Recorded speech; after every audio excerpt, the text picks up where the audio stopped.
ஹாய்ங்க. எல்லாருக்கும் வணக்கம். இந்த வீடியோ பார்த்தீங்கன்னா, வெள்ளிக்கிழமை நைட்டு எடுத்தது தான். சாமியெல்லாம் கும்பிட்டதுக்கப்புறம் தான் எடுத்தேன். ஏன் எடுத்தேன்னு பார்த்தீங்கன்னா, இதை சொன்னா நம்புவீங்களா என்னன்னு தெரியல.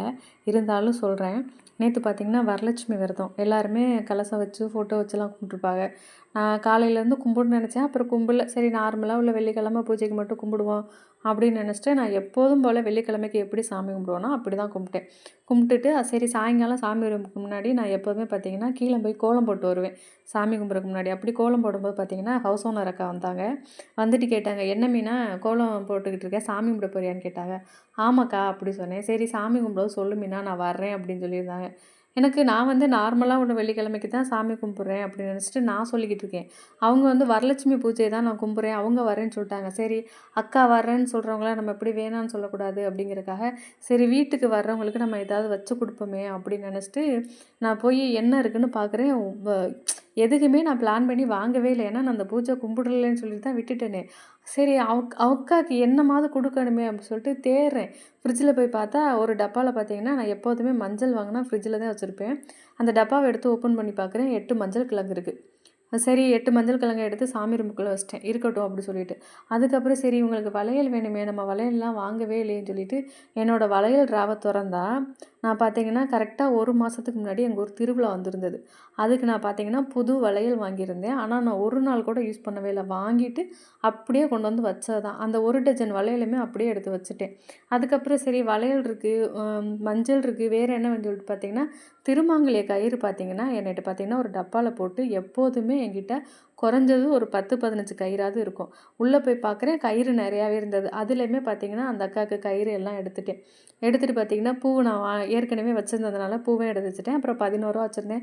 வெத்தலை பாக்கு எல்லாம் வச்சுருந்தேன். ஆனால் இது எல்லாமே நான் ஒரு நாள் கூட வரலட்சுமி பூஜைக்காக வாங்கணும் அப்படின்னா நான் எதுக்குமே வாங்கலை. எல்லாத்தையுமே இருந்துச்சு அதோட எடுத்து வச்சு சாமியை கும்பிட்டுட்டு பொங்கல் வச்சுருந்தேன். அதோட அவங்கள்ட்ட கொடுத்துட்டேன்.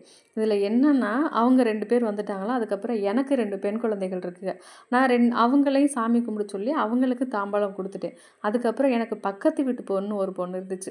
அந்த பொண்ணும் வந்து சாமி கும்பிட்டதுனால அந்த பொண்ணுக்கும் கொடுத்துட்டேன். அதுக்கப்புறம் இன்னொரு அக்கா வந்திருந்தாங்க. அவங்களுக்கும் நான் தாம்பூலம் எடுத்து கொடுத்துட்டேன். அவங்க 6 பேரா நான் சாமி கும்பிட்டதுனால எனக்கு அவங்கள எடுத்து தர சொன்னேன். எடுத்து கொடுத்துட்டாங்க. எனக்கு 7 ஆயிடுச்சு. அதுக்கப்புறம் பார்த்தீங்கன்னா, பக்கத்தில் வீட்டில் ஒரு அம்மா இருக்காங்க. அவங்க தான் இருக்கிறவங்களே கொஞ்சம் வயசு மூத்தவங்க. அதோட சரி அவங்களால படியேற வர முடியாதே அப்படி சொல்லிட்டு நான் கீழே போனேன். கீழே போயிட்டு, "அம்மா என்னை ஆசீர்வாதம் பண்ணுங்கம்மா" அப்படின்னு அவங்க காலில் போய் விழுந்துட்டேன்.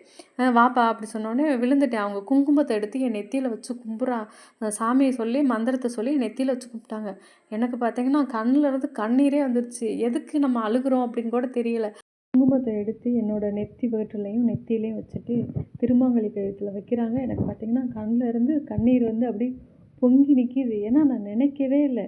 8 பேர் எனக்கு ஆசீர்வாதம் பண்ணியிருக்காங்க போது நான் வந்து ஒருத்தரை கூட நான் வந்து கூப்பிடணும்னு நினைக்கவே இல்லை. யாழினி வந்து சின்ன பொண்ணு, அதனால அது சாமி கும்பிடும்போது கூப்பிடுவோம் யாழினியை மட்டும்தான் நினச்சேனே தவிர, மற்ற 7 பேரையும் நான் நினச்சி கூட பார்க்கல. ஆனால் பார்த்தீங்கன்னா 8 பேர் வந்து கரெக்டாக நான் 8 மஞ்சள், 8 கயிறு, 8 பூ நறுக்கி வச்சுருந்தேன். ரூ. 1 காயின் வச்சுருந்தேன். மஞ்சள் கிழங்கு எல்லாமே வச்சுருந்தேன். குங்குமம், மஞ்சள் எல்லாமே.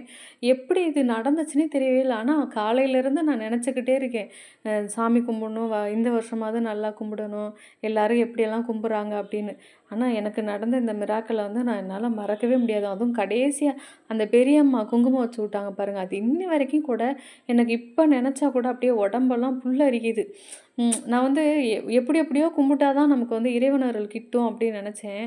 ஆனால் அந்த அம்மா வச்சு விட்டும்போது சாட்சாத் அந்த வந்து பார்த்திங்கன்னா அஷ்டலட்சுமின்னு எனக்கு சேர்ந்து வச்ச மாதிரி இப்போ வரைக்கும் எனக்கு அந்த ஃபீலிங் இருக்குது. அதனால் வந்து ஏதாவது பார்த்திங்கன்னா நல்ல நாள் ஏதாவது வருதுன்னு பார்த்திங்கன்னா, பக்கத்தில் இருக்கவங்க, நம்ம சொந்தக்காரவங்க, நம்ம வீட்டில் உள்ள பெரியவங்க யார் காலையாவது கண்டிப்பாக நீங்கள் வந்து ஆசீர்வாதம் பண்ணி வாங்கிடுங்க.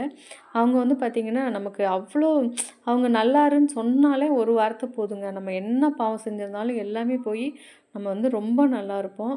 நான் வந்து இதை வந்து எனக்கு எப்படி இதுக்கு மேலே ஃபீல் பண்ணி எனக்கு சொல்ல தெரியல. நான் ஏதாவது தவறுதலா சொல்லியிருந்தா மன்னிச்சுக்கங்க. ஆனால் இது நேற்று நடந்தது.